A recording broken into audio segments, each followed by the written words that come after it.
At Thanksgiving, my Mills secretly DNA tested my kids, then called me trash at the table. The whole family laughed, saying my oldest looked too different. When she revealed the results, she smirked, until I said, "You were right. She's not his."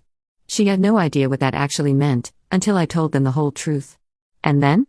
The room went silent.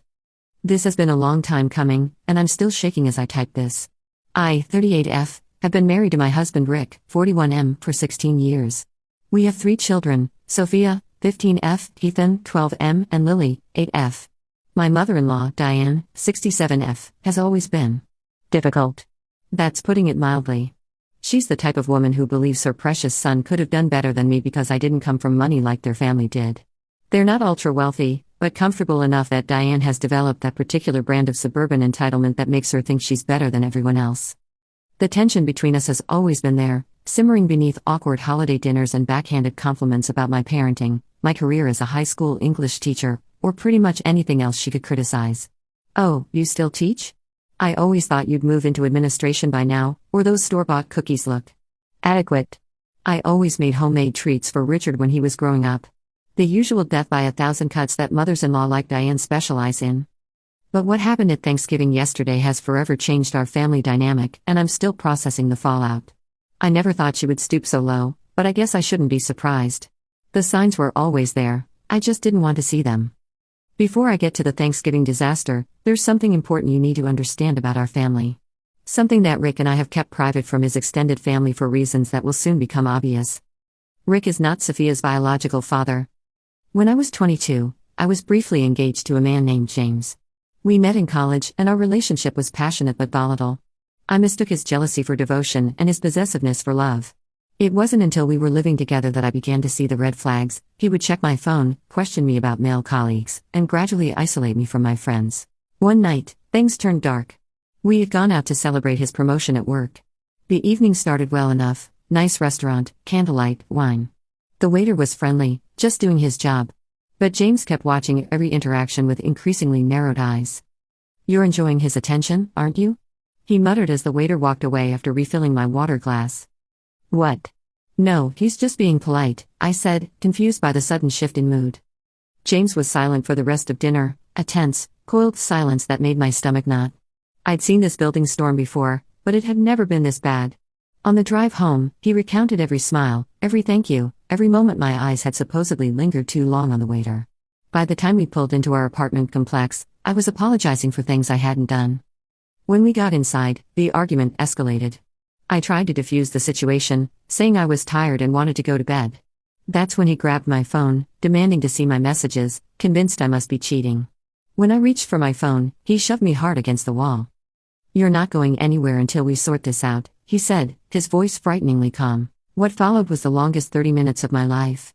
He became violent, and I ended up in the emergency room with a broken wrist, fractured ribs, and bruises that wouldn't fade for weeks. The attending nurse had seen enough domestic violence to recognize it immediately and gently suggested I speak with a social worker.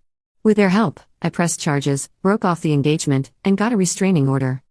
3 weeks later, sitting alone in a new apartment in a different part of town, I stared at the 2 pink lines on the pregnancy test, and my world shifted again. I was pregnant with Sophia. I was terrified and alone. My parents had passed away in a car accident during my sophomore year of college, and I had no close family to turn to. My brother was deployed overseas, and we weren't particularly close even before that. I made the decision to move to a new city to start fresh, determined to protect my unborn child from ever knowing the violence of her biological father. That's where I met Rick. It was a rainy Tuesday in April, and I was struggling to carry a second-hand rocking chair up to my 3rd-floor walk-up. 7 months pregnant, I probably looked as miserable as I felt, swollen ankles, hair plastered to my forehead from the rain, and utterly alone. "Need a hand with that?" I turned to see a tall man with kind blue eyes and a gentle smile. He lived in 3B, across the hall from my new apartment. I'd seen him in passing but hadn't spoken to him yet. "I've got it," I said automatically, the wariness that had become my constant companion making me hesitant to accept help. He didn't push, just nodded and said, "I'm right here if you change your mind." "That looks heavy." After another flight of stairs, my arms trembling from exertion, I finally relented. "Actually, if you don't mind." Rick, though I didn't know his name yet, took over carrying the rocking chair effortlessly. As we reached my floor, he introduced himself. "I'm Rick Wright, apartment 3B. Just moved in last month." Emily Taylor, I replied, fumbling with my keys. Just moved in last week. Well, welcome to the building. It's not fancy, but the landlord's decent and the water pressure's good, he joked, setting the chair down exactly where I indicated in what would become the nursery. It could have ended there, a simple neighborly interaction. But the next morning, I found a small welcome basket outside my door with herbal tea, crackers, and a note. My sister swore by these for morning sickness when she was pregnant. Welcome to the building. Rick, 3B. It was the first genuinely kind gesture anyone had shown me in months. We became friends first, real friends. He would check in regularly, bringing me groceries when morning sickness kept me housebound well into my third trimester. When my online order for a crib arrived, he not only helped carry the box up 3 flights of stairs but spent an entire Saturday assembling it while I sorted through tiny onesies and receiving blankets. He never asked about my past or the absence of a partner, though I eventually told him pieces of my story when I felt safe enough. He listened without judgment, offering support without pressure. When my water broke at 2 a.m. on a stormy night in June, Rick was the one I called in a panic. He drove me to the hospital, waited patiently in the waiting room for 14 hours, and was the first person besides me to hold Sophia when the nurse brought her out for visitors. We started falling for each other, but Rick was careful to take things slow. He knew what I'd been through and never pressured me. Our first date wasn't even a conventional date. He helped me baby-proof my apartment when Sophia started crawling, and afterward, we ordered takeout and ate on my living room floor while Sophia slept in her portable crib nearby. He brought me a single sunflower instead of roses, saying he thought I might like something bright and resilient. He was right. We had our first kiss that night, after he'd spent 20 minutes getting a stubborn cabinet lock installed correctly. It was sweet and unassuming, just like him. By the time Sophia was 6 months old, we were officially dating, though Rick spent more time at our place than his own, becoming a constant, steady presence in our lives.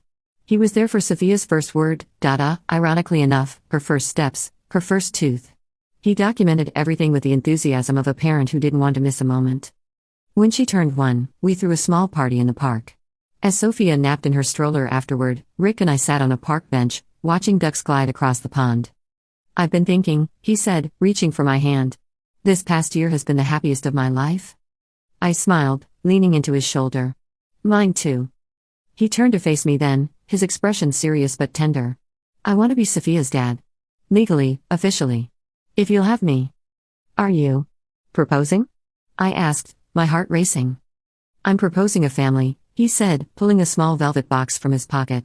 I know I didn't help create her, but I've loved her every day of her life. I want to make it official, both with you and with her. The ring was his grandmother's, a simple solitaire diamond in a vintage setting. Nothing flashy or ostentatious, just timeless and genuine, like Rick himself. I said yes through tears, and when Sophia woke from her nap, Rick scooped her up and promised her he'd be the best dad he could possibly be.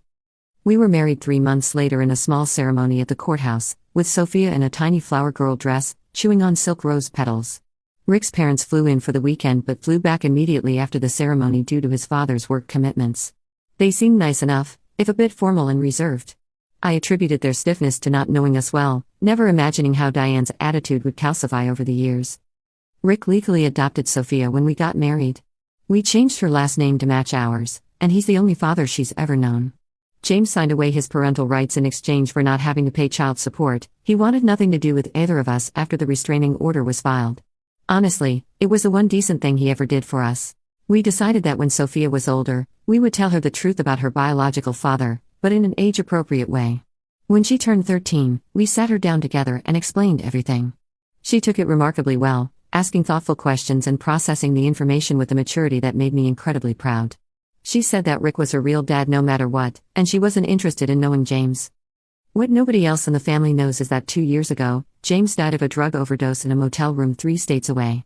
His sister contacted me through social media to let me know, figuring I'd want to be informed despite our history. Sophia knows this too, but we decided not to share this information with the extended family since it wasn't their business. Rick's parents have never known about James or the adoption. They live in another state, and when they first met me, Sophia was just a baby. Rick and I decided to keep things simple, and frankly, Diane always seemed like the type to use such information against me somehow. One more crucial detail, Sophia looks a lot like me. She has my dark curly hair, olive skin tone, and hazel eyes. Rick, Ethan, and Lily are all fair-skinned with straight blonde hair and blue eyes, taking after Rick's Scandinavian heritage.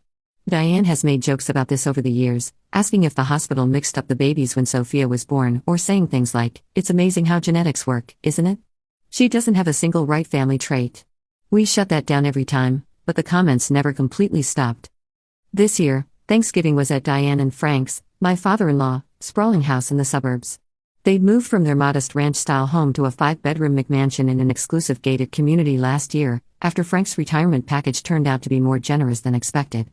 Diane had spent most of our phone calls since then dropping not-so-subtle hints about their new granite countertops, sub-zero refrigerator, and the guest room that was always ready for the grandchildren, though some might be more comfortable than others, with a pointed emphasis I couldn't miss. The whole extended family was there: Rick's 2 sisters, Catherine, 44F, and Jennifer, 39F, and their husbands, their combined 5 children ranging from ages 6 to 19, and Frank's brother Gerald and his wife Patricia. 17 people in total, plus us 5. Things were tense from the moment we arrived. The security guard at the gate had apparently not been given our name, resulting in an awkward 10-minute wait while Diane was contacted to authorize our entry. "So sorry," she said breezily when we finally made it to the house, though the smirk tugging at her lips suggested it wasn't entirely an accident. The good help is so hard to find these days. Once inside, Diane made a show of hugging Ethan and Lily tightly while giving Sophia a pat on the shoulder. She gushed over how tall Ethan was getting and how Lily looked just like her father, thank goodness, while barely acknowledging Sophia's new haircut or the honor roll certificate she'd brought to show her grandparents. I bit my tongue, as I always did. Rick squeezed my hand, his silent signal for "I see it too, but let's not make a scene." "Sophia, why don't you take your siblings to the game room downstairs?" Diane suggested, though her tone made it less a suggestion and more a dismissal. "The adults need to catch up." Sophia, ever perceptive, glanced at me questioningly. I nodded slightly, and she led the other kids away, her shoulders stiff with the awareness of being singled out yet again. "She's turning into quite the little mother hen," Diane remarked as soon as they were out of earshot. "I hope she doesn't get too attached to playing mommy. Boys don't like girls who are bossy, you know." "She's not bossy, she's responsible," Rick corrected firmly. "And she's on the honor roll again this semester. We're very proud of her." Was Diane's only response as she turned to Catherine to compliment her new highlights. The house was decorated impeccably, as always. Diane had hired a professional decorator this year, making sure to mention it several times during the pre-dinner small talk. "It's just so much easier to have someone with taste handle these things," she said, looking pointedly at the homemade centerpiece I'd brought as a hostess gift. I'd spent hours crafting it with the kids, using pine cones and autumn leaves we'd collected from our backyard. It was currently sitting on a side table in the hallway, not deemed worthy of the main dining table. Dinner started normally enough. The food was excellent, say what you will about Diane, but the woman can cook, and conversation flowed easily at first. The kids were at a separate table in the adjacent sunroom, while the adults occupied the formal dining room with its crystal chandelier and antique china that had been in the Wright family for generations, something Diane mentioned at least twice a year. About halfway through the meal, I noticed Diane kept glancing at me with this odd smirk, the kind that made my stomach clench. She was being overly polite, which always meant trouble. When she offered me the first slice of her special pumpkin pie, before serving Rick or Frank, which was unheard of, I knew something was off. Then she clinked her glass dramatically with her sterling silver knife. "I have something important to discuss," she announced, looking directly at me. The table went quiet. Even the kids in the other room seemed to sense the tension, their voices dropping to whispers. "I've been concerned for some time about something, and as the matriarch of this family, I believe it's my responsibility to protect our family legacy and ensure the Wright family bloodline remains untainted." My stomach dropped. Rick frowned, putting down his fork. "Mom, what are you talking about?" Diane reached into her cardigan pocket and pulled out several folded papers. "I had some tests done. For the children's sake, of course." "What tests?" Rick asked, his voice sharpening. "DNA tests," she said calmly, as if announcing she'd ordered dessert. I was concerned about certain inconsistencies in appearances. "I collected samples from all 3 of your children last month when they stayed overnight." The room went deadly silent. I felt the blood drain from my face. "You did what?" Rick stood up so quickly his chair toppled backward, the crash echoing through the dining room. "Sit down, Richard," Frank said firmly, using Rick's full name, always a bad sign. "Let your mother finish." Diane smoothed the papers on the table, her manicured nails tapping against the results. "The test confirmed what I've suspected for years." She turned to me, her eyes glittering with malice poorly disguised as concern. "Sophia is not Rick's biological child." All eyes turned to me. My hands were shaking so badly I had to put down my water glass before I spilled it. "How dare you?" I whispered, my voice barely audible. Then louder, "How dare you test our children without our consent?" Diane ignored me, addressing the table at large. I always knew there was something off about her. She doesn't look like a right. And now we know why. She looked around the table with a triumphant expression. She's been lying to us for 15 years. Passing off another man's child as a right. Rick's sister Catherine laughed nervously. I mean, we all kind of wondered. Sophia looks so different. I always said she didn't look like she belonged, agreed Jennifer, who had made similar comments over the years. Poor Rick, said Frank, shaking his head. Raising another man's child all these years without knowing. I've known from day one, Rick said through gritted teeth. The table erupted in shocked gasps and overlapping voices. Patricia, always the gossip, leaned forward eagerly. You knew she wasn't yours? And you stayed? Of course she's mine, Rick snapped. I've raised her since she was born. Diane's face twisted with disgust as she looked at me. So you trapped my son with another man's child? You're nothing but trash. White trash that fooled my son into raising your bastard. The room exploded with overlapping voices, some defending Diane, others looking uncomfortable but not speaking up. Rick was shouting at his mother while Frank was yelling at Rick to respect her. Gerald looked like he wanted to disappear into his mashed potatoes, and Patricia was frantically texting, no doubt spreading the drama to her own family in real time. From the other room, I could hear Sophia ask, "Why is everyone yelling?" And my heart broke. I couldn't let her walk in on this. I stood up slowly, my chair scraping against the hardwood floor. The sound cut through the chaos, and everyone fell silent again, staring at me. You're right, Diane, I said, my voice surprisingly steady despite the adrenaline coursing through my veins. Sophia is not biologically Rick's daughter. Diane's face twisted into a smirk. Finally, the truth comes out. I continued, and Rick has known this since before we got married. He legally adopted her when she was a year old. The smirk faltered slightly, but she rallied. So you admit you lied to this family for over 15 years? You've been passing off another man's child as a right? Did you cheat on my son? Something inside me snapped.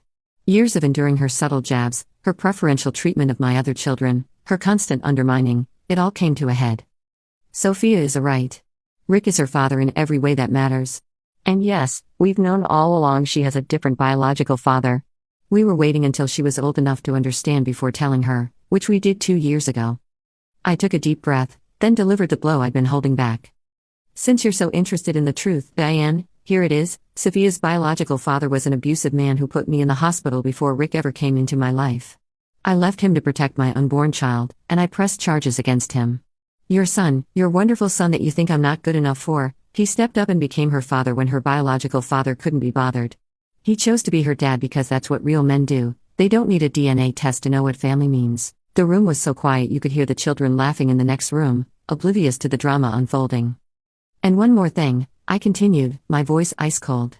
Sophia's biological father died 2 years ago of a drug overdose in a motel room after years of addiction. So your little DNA revelation? It changes absolutely nothing about our family. It just shows what kind of person you really are, someone who would secretly collect DNA from children, violate their privacy, and then humiliate a 15-year-old girl at Thanksgiving dinner to score points in some twisted game no one else is playing. Diane's face had gone from triumphant to stunned. Her mouth opened and closed like a fish out of water. I was just trying to protect our family.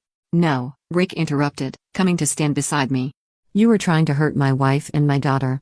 There is no excuse for what you've done. But the family bloodline, she sputtered. Is none of your business, Rick finished firmly. Sophia is my daughter. Period. End of discussion. And if you ever try to suggest otherwise again, or make her feel like she doesn't belong in this family, that will be the last time you see any of us. He turned to me. Let's get the kids. We're leaving. As we gathered our coats and collected our confused children, Frank followed us to the foyer. You're overreacting. Diane was just concerned about the family. She had a right to know. Rick stared at his father, disbelief etched on his face. Dad, she collected our children's DNA without permission. Do you understand how violated we feel? How illegal that is? It wasn't illegal, Frank scoffed. They're her grandchildren. Actually, I said quietly, it is illegal in this state to DNA test minors without parental consent. But we're not going to press charges if she stays away from our family. Frank's face paled. He clearly hadn't considered this angle. You wouldn't. Try me, I said, meeting his gaze steadily. Diane crossed a line today that can't be uncrossed. As we were leaving, Sophia approached me, looking worried. Mom? Is everything okay? Why are we leaving early? I put my arm around her shoulders. Grandma Diane said some unkind things, sweetheart. We'll talk more at home. Diane appeared in the hallway then, her face streaked with tears, whether from genuine remorse or being exposed, I couldn't tell. "Sophia," she called. "I'm sorry if..." "No," Rick said firmly, positioning himself between his mother and our daughter. "You don't get to speak to her right now." We left, the sound of the door closing behind us with a finality that felt appropriate. On the drive home, Rick and I explained to the kids in age-appropriate terms what had happened. Sophia, mature beyond her years, took it surprisingly well. "So Grandma found out you're not my biological dad and freaked out?" she asked Rick. "She already knew I wasn't your biological father," Rick said, his knuckles white on the steering wheel. "She was just trying to hurt us by exposing it publicly." Sophia nodded thoughtfully. "Well, that's stupid. Everyone who matters already knows. And you're my real dad anyway." Rick's eyes met mine in the rearview mirror, filled with tears. I reached over and squeezed his arm. "But why does Grandma hate Mom so much?" Ethan asked, always perceptive. Rick sighed. "She doesn't hate Mom. She has certain ideas about family that are outdated. And she has trouble accepting that people might have different values than she does." "She's mean," Lily declared with the straightforward honesty of an 8-year-old. "She always gives Sophia the smallest piece of cake." I couldn't help but laugh at that, tension finally breaking. "You noticed that too, huh?" "Everyone notices," Sophia said, rolling her eyes. "Grandma's not exactly subtle." The conversation shifted then, with Ethan asking if this meant we could have ice cream for dinner instead of leftover turkey. The answer was yes, and Lily wondering if we could start decorating for Christmas early this year to cheer ourselves up, also yes. By the time we pulled into our driveway, the mood had lightened considerably. We ordered pizza, built a blanket fort in the living room, and had an impromptu movie marathon. Watching my children laugh together, I was struck by how resilient they were, how resilient we all were as a family unit. Later that night, after the kids were in bed, Rick and I sat on the porch swing, wrapped in blankets against the November chill. Our breath created small clouds in the cold air, and the neighborhood was quiet except for the occasional distant barking of a dog. The string lights we'd hung along the porch railing for the fall season cast a soft, warm glow over us. "I'm so sorry," he said, his voice breaking as he stared out into the darkness. "I never thought she'd go this far. Collecting DNA from our children. It's not just crossing a boundary, it's obliterating it." "It's not your fault," I assured him, resting my head on his shoulder. "You can't control what she does." "No, but I should have set firmer boundaries years ago. All those jokes about Sophia's appearance, the way she constantly excludes her from family traditions. I kept making excuses for her behavior, thinking she'd eventually come around, that she'd see how amazing Sophia is if given enough time." He sighed heavily, rubbing his temples. "I was wrong. I've been wrong for 15 years, and Sophia has paid the price for my cowardice." "Hey," I said, turning his face toward mine. "You are not a coward. You stood up for us today when it mattered most. You chose us, chose our family, over her manipulation. I should have done it sooner. Maybe. But you did it. That's what matters." I paused, considering my next words carefully. "You know, in some ways, maybe this needed to happen. Now everything's out in the open. No more walking on eggshells, no more pretending not to notice the little digs and slights." He nodded slowly. "You're right. It's almost relieving, in a weird way. Like this weight I didn't even realize I was carrying is finally gone." We sat in companionable silence for a while, the swing creaking gently beneath us. From inside, we could hear the faint sound of Sophia's music drifting from her bedroom window. The familiar melody was comforting, a reminder of the normal, loving home we'd built despite the chaos outside it. "What do we do now?" I finally asked, voicing the question that had been hovering between us all evening. Rick took my hand, intertwining our fingers. "Now we prioritize our kids and their well-being. Sophia knows we're in her corner. That's what matters most." "And your parents?" "They've made their choice," he said firmly. "They chose their prejudice over their grandchildren. I won't subject our kids to that environment anymore." I nodded, feeling a mixture of sadness and relief. "I agree. I've been thinking," Rick continued, his voice thoughtful. "Maybe we should take that trip to the mountains for Christmas, like we've been talking about for years. Rent a cabin, build snowmen, drink hot chocolate by the fire. Start some new traditions that are just ours." "I'd love that," I said, smiling at the thought. "The kids would too." Then it's settled. Right Family Christmas 2.0, featuring all the rights, because family is who we choose, not who shares our DNA. I leaned up and kissed him softly. "I choose you. Every day." "And I choose you," he whispered back. "And our 3 perfect children." We stayed on the porch swing until the night air grew too cold, talking through logistics for the coming weeks and months, How to handle future family events, what to tell the extended family, how to support Sophia through this new challenge. It was a difficult conversation, but one filled with love and resolve.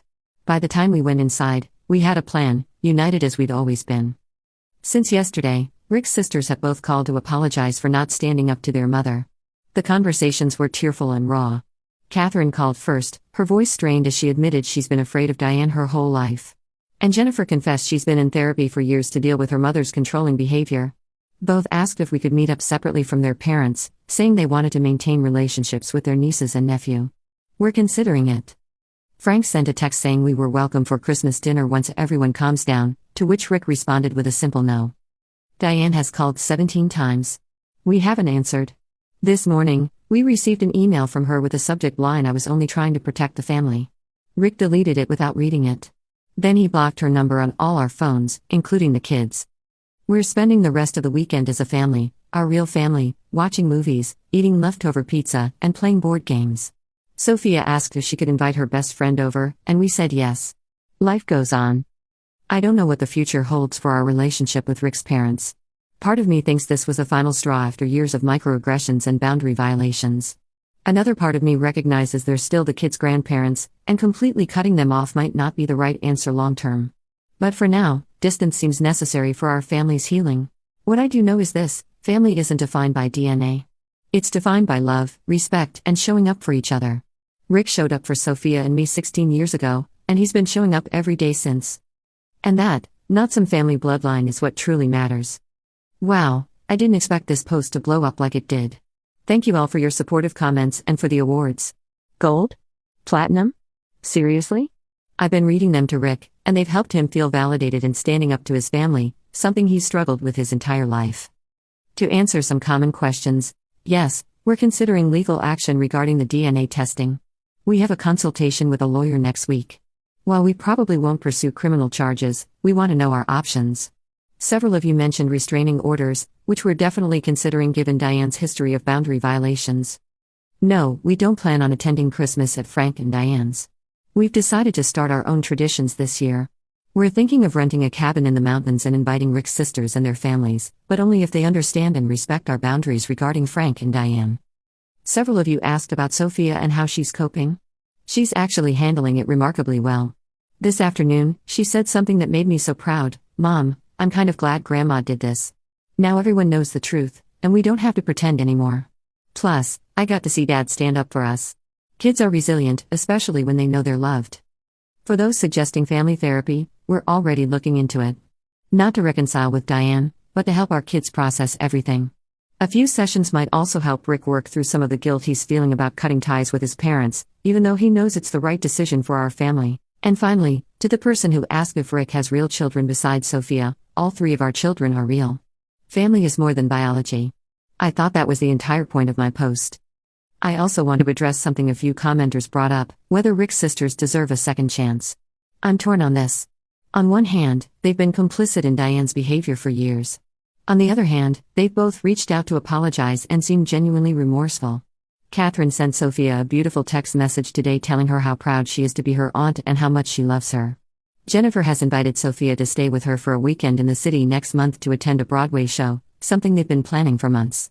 So for now, we're cautiously maintaining those relationships while establishing clear boundaries. Many of you asked what kind of grandmother would DNA test her grandchildren without permission. I wish I had a logical answer, but I don't. Diane has always been controlling and status conscious. I think in her mind, the right family name carries some kind of special significance that must be protected. It's ridiculous, of course, they're upper middle class suburbanites, not royalty. But in Diane's world, appearances are everything, and Sophia has always been a visible reminder that her perfect son made choices she didn't approve of. What's ironic is that if Diane had simply accepted Sophia from the beginning, we probably would have told her the truth years ago. But she showed us who she was through her behavior, and we protected our daughter accordingly. I don't regret that for a second. Thank you all for the support and advice. It means more than you know to feel validated after years of doubting myself in the face of Diane's manipulations. I'll update again after we speak with a lawyer. Edit, Gold? Platinum? Thank you, kind strangers. Never thought my family drama would earn me Reddit awards, but here we are. Life is strange sometimes. Edit 2, to clarify for those asking, yes, Sophia knows everything about her biological father, including his death. We've always been honest with her in age-appropriate ways. She's been in therapy since we told her the full story at 13, and her therapist says she's processing it all in a healthy way. Sophia actually said yesterday that she's grateful to have a dad like Rick who chose to love her rather than being stuck with a biological father who was abusive. Edit 3. A few people have asked why we didn't tell Rick's family the truth from the beginning. Honestly, we considered it many times over the years. But every time Diane made one of her jokes about Sophia looking different or not being a real right, it reinforced our decision to keep the information private. We were protecting Sophia from exactly the kind of reaction that ended up happening anyway. The difference is that now she's old enough to understand and process it, rather than growing up feeling less than because of something beyond her control. Final edit. I've read every single comment, all 3.7k of them, wow, and I'm overwhelmed by the support. For those concerned about the legality of DNA testing minors without consent, it varies by state, but in many places, it falls under laws regarding unauthorized genetic testing or invasion of privacy. We've spoken with a lawyer who confirmed we have grounds for action, but we're still deciding if we want to put the kids through that process. For now, we're focusing on healing as a family and establishing new boundaries with Rick's relatives. Many of you have shared your own stories of family estrangement or complex family dynamics, and they've been both comforting and illuminating. It helps to know we're not alone in choosing family peace over family obligation. Thanks again, Reddit. You've given me strength I didn't know I needed.